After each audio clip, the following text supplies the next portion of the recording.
Paddington, best known for its bear of course, and also its station, which is just over there on the other side of the road. But they do feature later on, or the bear doesn't, in this walk, but we're going to explore the ancient Paddington, village Paddington, a place of so many incredible facts that it bowls me over almost. I'm primarily basing today's walk on two particular books published in a similar sort of era. Here's Discovering London Villages by John Whittich. Didn't expect to find a chapter on Paddington in here. And also Geoffrey Fletcher's The London Nobody Knows. In his classic book, The London Nobody Knows, Geoffrey Fletcher, and if you don't know this book, get yourself a copy. Penguin keep reissuing it, or get yourself an old one. It's the great London book. It's the template for so much of what people such as myself do, nosing around, finding quirky, interesting things about London. And Fletcher drew a lot of those things. I've got a video below where I'll link to that was based on his book, Offbeat London, or Offbeat in London. And Fletcher lived around here. I didn't know that. He's associated with Clerkenwell, Islington, that kind of neck of the woods, but he actually lived in Paddington. And he said you could spend a lifetime nosing around Paddington and still make discoveries. You could spend a lifetime nosing around Paddington and still make discoveries. And I have not spent a lifetime nosing around Paddington. My experience of Paddington is probably like a lot of people's. It's passing through there when I go to visit my dad in North Devon, Paddington Station and the New Elizabeth line. And rather surprisingly, or I thought surprisingly, Paddington is actually a place of ancient settlement. The name Paddington is said to derive from the settlement or the farmstead of Padda or Pader, an Anglo-Saxon who set up a homestead here. So it's a place of some antiquity. And village Paddington is centred around Paddington Green. I think I've walked through Paddington Green once in my entire life. It didn't stop. And when I was reading about Paddington this morning, I had no idea about 90% of the things we're going to discover today. It's so rich. It's so rich. So we're just going to go up here over Bishop's Bridge Road. And looking in that direction, we're looking in the direction of the Counters Creek that we passed. For those of you not aware, with the landscape of London, Paddington Station is one of the major railway termini, the western termini. It was envisaged you could get a train from here to New York. You could go by steam from here to Bristol, then by steamship to New York. Did that ever become a reality? And this is part of the wave of new development which has swallowed up big tracts of Paddington around the railway and around the Regent's Canal basin. I'll link below to the Regent's Canal walk I did earlier in the year, which ended here at Paddington Basin.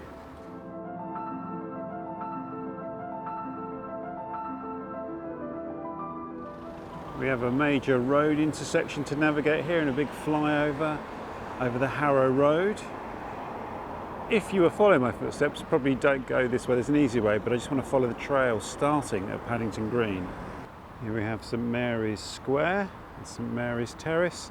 These terraces on the left here are a real feature of kind of the streets around Paddington that people are very familiar with. That's kind of like postcard London, isn't it? And here we have, just there, we have Fleming Court, block of flats here, which is obviously a reference to Alexander Fleming, the inventor of penicillin, and we will see the place where he invented penicillin later. You know, is there one of the most important discoveries in human history, I would say. So behind all that corrugated iron and scaffolding is the parish church of St Mary's, Paddington, parish church of Little Venice, the parish of Little Venice. It's the third church on or near the site. Like I say, this is a place of Anglo-Saxon settlement. This church dates from the late 1700s. I think it's between 1781 and 1791. And one of the more interesting features is in the crypt is the grave of John O'Meara, the doctor surgeon to Napoleon indeed. is interesting. In terms of seeing old and new London side by side, there you have the 18th century church, and here you have the throbbing roads pulsing through the city. This tomb here is in memory of Mary Bergen. It is, we've lost the last bit of it, but she was married to Joseph Thrupp of Oxford Street and died in May 1795, buried here. And Charles Joseph Thrupp, born 1791, son of the above, and died in 1872, buried in Twickenham Cemetery. The London plains here on Paddington Green around the churchyard really are impressive, aren't they? They are a fine display of greenery. Unfortunately, these gravestones are all wiped smooth, but the map in Village London shows the burial place of the actress Sarah Siddons as being around here. And she was a famous actress of 18th century, 19th century London. Her first appearance was in 1775, playing Portia at the Drury Lane Theatre in a performance of The Merchant of Venice. And her last performance was indeed also in Covent Garden as Lady Macbeth. And her burial in 1831 drew a crowd of 5,000 people. It's astonishing, isn't it? Buried somewhere here. This is a beautiful and unexpected tract of open space in such a congested part of London.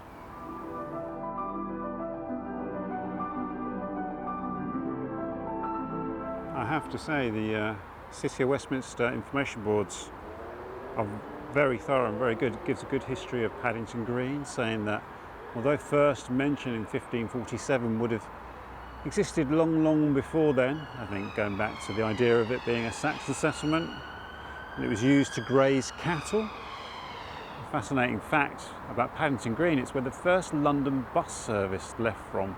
George Shillybeer's bus ran from Paddington Green to the Bank of England. Oh, I've forgotten the date. I think it's 1827. I'll correct that on the screen if that's incorrect. I'm trying to remember what I read off the information board. It's interesting, isn't it? It's hidden here in the undergrowth. This concrete block is what I imagine is the top of an underground civil defence report and control centre. Civil Defence Report and Control Centre. Very nondescript kind of name, isn't it? You would wonder, wouldn't you? You think, what's that doing there? And I might muse that it has such a purpose, and people would say, you're fantasising. But in this case, no. It's written on the information board. And I guess the actual centre is beneath the ground there. And here on Paddington Green we have the statue of Sarah Siddons, the great actress, which was unveiled by Sir Henry Irving in 1897, and it depicts her as the tragic muse, based on a painting by Joshua Reynolds. Interestingly though, it was the first statue of a woman unveiled in London who wasn't a member of the royal family. Interesting fact. Paddington Green was famous at one point for the song Pretty Polly Perkins of Paddington Green. I've heard of Pretty Polly Perkins. I didn't know about the Paddington Green part of it, and apparently in that song they do mention the London buses that ran from here, the George Shillybeer buses. The other thing that actually Geoffrey Fletcher mentions is he calls it Blue Lamp territory around Paddington because of the film The Blue Lamp, made in 1949, just after the war, and it's considered to be the first British cop film. I am walking right next to Harrow Road. Noisiest place in London, probably, one of them. And that was, yeah, the first British cop film made after the war, and that used documentary footage to illustrate the life of a police officer solving crime. It introduced the famous character Dixon of Dock Green, who, despite being killed in the film, went on to be the leading character of that TV series, Dixon of Dock Green, which ran for, I mean, even I've watched Dixon of Dock Green. Repeats, of course. Paddington Green is the police station, though, isn't it? Paddington Green Police Station. I think it's the anti-terror police station, where high-level prisoners are taken to be questioned and stuff. But I can't see the police station. They don't like pointing cameras at them anyway. I'm going to go to a place mentioned by Geoffrey Fletcher, just up here, not on this trail, bit up here. So here we have Edgware Road, one of the great and ancient thoroughfares of London, more or less following the line of Watling Street, not exactly, but along this kind of axis anyway. And Fletcher writes about some of the features here at this section, but he writes about Church Street Market over there, and I thought it had gone, but there you go, Church Street Market is still there. Let's have a quick look and we will come back. So it's a Sunday afternoon. It looks like it's an antique market on a Sunday afternoon. I imagine it's probably a more traditional market during the week. I'll have to come back for a look around, but essentially I never knew this existed. The Traders Inn pub. Fletcher mentions a few pubs with interesting features along Edgware Road, but we're off Edgware Road here. There's a blue plaque in the street next to it. I'll go and check out. So this might be one where you can help me out. It says Red Bus Recording Studios making musical history on this site since 1978. I've never heard of it. Obviously I could look it up, but I bet the fountain of knowledge that is the viewership of this channel knows everything about that. If you're looking for antiques and you want to avoid the crowds of Portobello Road, you could come down here to Church Street, just off of Edgware Road. Look at that beautiful building there, Alfie's Antique Market. What a beautiful Art Deco masterpiece that is. That's got to be one of the great buildings of West London. I like a bit of hyperbole, forgive me. Fletcher mentions a gallery down here that he loved, and he bought an early Turner drawing for a £5, which would have been, I guess, in the 1950s. He wrote the book in 1962. It's another great looking old Truman's pub, the Duke of York. Seems like it might be an Indian restaurant now, but you never know.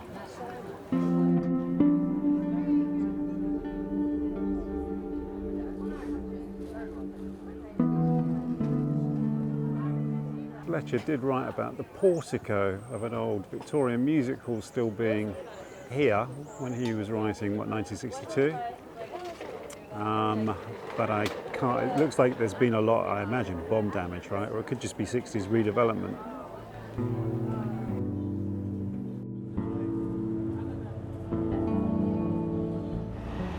That was definitely a worthwhile little detour. It felt like a kind of Geoffrey Fletcher-esque escapade.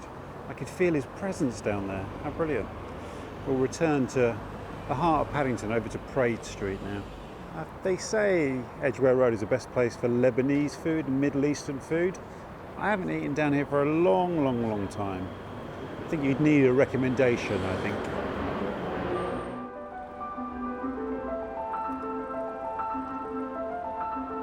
In the London Compendium, Ed Glynner quotes Christine Keeler, the famous Christine Keeler, and a famous cool girl involved in the Perfumo affair, if you're not familiar. And she said that after the war, in the 1950s, Paddington took over from Soho for that side of life, for the more, it sort of became London's red light district, if you like, after the war. Of course, being a station, a big station, it's always going to have that element to it, hasn't it? So it's still a little bit seedy. It's probably one of the best places to get your bag snatched, or your camera in fact. Got St Mary's Hospital here, and we're looking for the Alexander Fleming plaque here, the place where penicillin was invented, or discovered by accident, you might say. Not invented, discovered. So here it is behind the scaffolding. Sir Alexander Fleming, 1881 to 1955, discovered penicillin in the second story room above this plaque. Wow, I'll cross the road to get a view. Turning off Praed Street into Norfolk Place, and the streets around here are really interesting. We've got an itinerary in Village London, but for example, look at St Michael's Street. Let's have a little look. There's a ghost sign down there I can see. Can't really see, it says London something. The rest of it's gone. I'd say would have been some sort of warehouse. I suppose also because of the proximity to both the canal and the railway station. And there we have the Sir Alexander Fleming pub. And on the opposite corner of St Michael's Street, you've got an Iraqi restaurant there. Wow. Might pop back there for some dinner. And this shop here is a bit of a survivor, isn't it? GF Electrical. Look at that. Classic. Still in business by the looks of it. Love these little discoveries. That's Geoffrey Fletcher-esque as well. So I think on the other side of the road there on Norfolk Place, where those bollards are, according to Village London, or discovering Village London I should say, in the 19th century, 1840 something, there was a reservoir here. I guess it must be beneath the ground there. I can see a square over there, so perhaps that's where the reservoir was. Interesting. And we'll walk down Star Street here, just opposite that old reservoir, and Geoffrey Fletcher wrote about this street here being a great example of the kind of more lively street life of Star Street, where you could see people with their elbows hanging out of upper floor windows, kids and dogs chasing each other in the street, ducking and diving. A real lively scene, and he does a drawing of it with the plants over the windows. I think he sees it as part of the kind of neighbourhood of Paddington, a lively place. So the restaurant over there, Fatouche Express, Lebanese restaurant, I think that was the site of the Lloyds Bank building, which in its window had the ancient milestone telling you that you were half a mile away from Tyburn. But I've looked all around here and I can't see the milestone, so I guess it must have gone. So the guy in the restaurant tells me that used to be the bank. So I'll go in and ask them if they've still got the milestone in there. It's called Jaffa Corner. That was great. The fellas in the restaurants there were eagerly helping me try to find the milestone. They were intrigued. They did know it had been a Lloyds Bank, but there was no milestone. Got the book out, looked at it. Even so, it's good. I like little intrigues like that. We've got a few more places on our Paddington Trail, and maybe a few more unexpected places as well. You never know, do you? I mean, that's why they would be unexpected, I suppose. My book, Discovering London Villages, is about 50 years old. It was published in 1974. So the numbering's a little bit off, but number 32, Sussex Gardens, which I think is over there, I think, or maybe it's perhaps on this side, it's a little bit difficult to tell. That was where Napoleon's doctor surgeon, O'Meara, lived and died, in a house just here. It's incredible that Napoleon had a British doctor surgeon, given the relationship between Britain and France at the time wasn't the greatest, was it? Cambridge Square is obviously full of modern buildings, all modern buildings. I wonder what happened. I wonder if it was bombed. But it was here that Thomas Armitage lived, and he was a strong advocate for the adoption of Braille, for the use of blind people reading, and he was the founder of what became the Royal National Institute for the Blind. William Ewart also lived here, and he's best remembered as the Member of Parliament who passed an act in 1835 abolishing the hanging of people in chains. He also pushed for the abolition of capital punishment as a whole, which is incredibly progressive for the 1830s. He was unsuccessful, but he did manage to get a reform, a committee set up to investigate alternatives, which is, I guess you could say, it started that process which took something like 100 years. And I guess it's fitting in a way that a walk with that includes Ewart in it should end at Tyburn, the famous place of execution. Lovely to see the bunting up in Porchester Place. I wonder if there's an occasion or whether they just like having bunting across the street. Looks like quite a swanky little thoroughfare. So I'm trying to find a burial ground where the body snatchers were particularly prevalent and where Laurence Sterne, author of Tristram Shandy, was buried. I'm not sure if it's marked anywhere, and the name isn't in the book, so it roughly shows its position. Connaught Street here, by the way, looks like a kind of swanky place with sort of patisseries, bakeries and nice shops. Not an Artor. Artor's taken a slightly macabre turn. Archery Close, I think, is a little bit of a giveaway that the acre of ground that we're looking for is around here somewhere, because there were archery grounds here and rifle butts. Sadly, Conduit Square seems to be a private garden. Otherwise, I'm pretty sure the City of Westminster signs would have information telling us about the burial ground. So somewhere around here was an acre of land. It was quite a large area of land that in the 18th century was used as a place of execution for soldiers. Quite why they were executed, I don't know, maybe for desertion or something like that.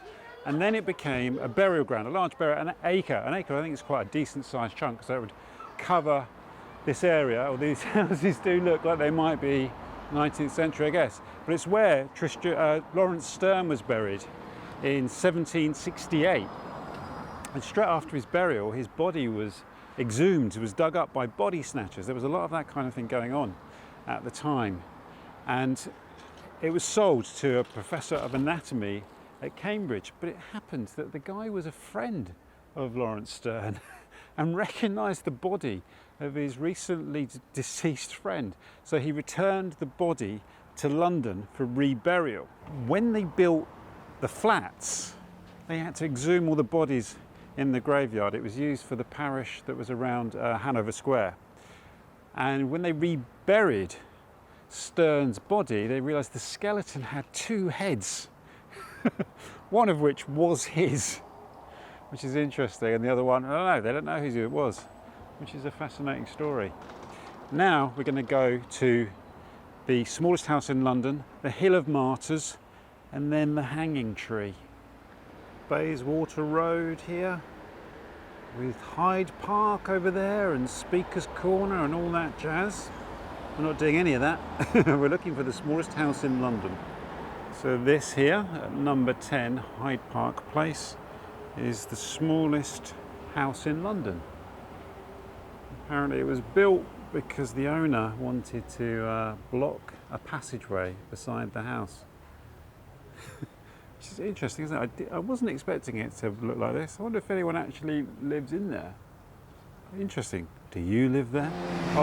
Of greater significance is the Tyburn Convent here, which was opened in 1901.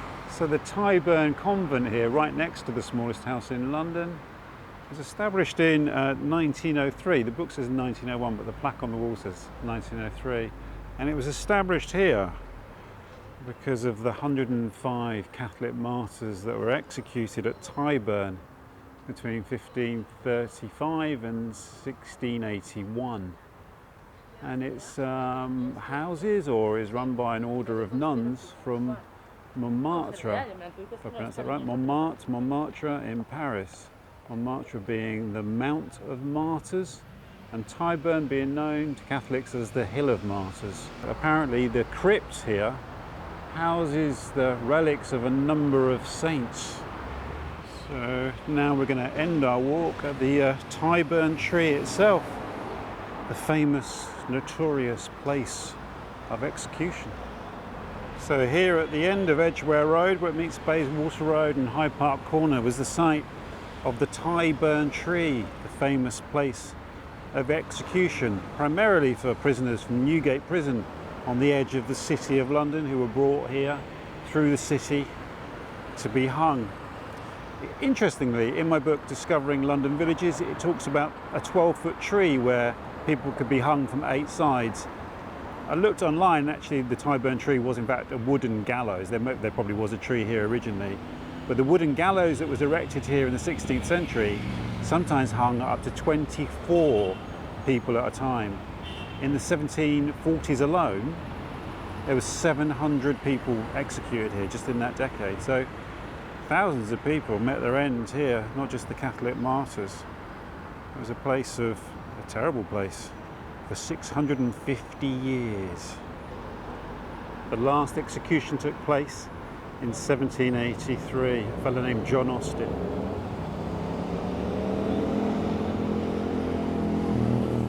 Well, thank you for joining me on that walk, exploring the ancient village of Paddington. It's been on my list for a very long time, actually, for like 6 or 7 years to make that video.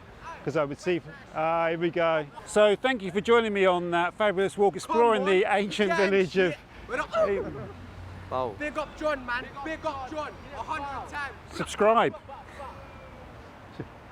Well, thank you for joining me on that exploration of the ancient village of Paddington with all its wonderful stories and his history and everything else you could ever want. What a magical walk around Paddington. So much. Go in the comments, there'll be some fantastic comments with all the things that I've missed. There'll be lots, I mean, stuff that I know that I've missed out, but you can only include so much.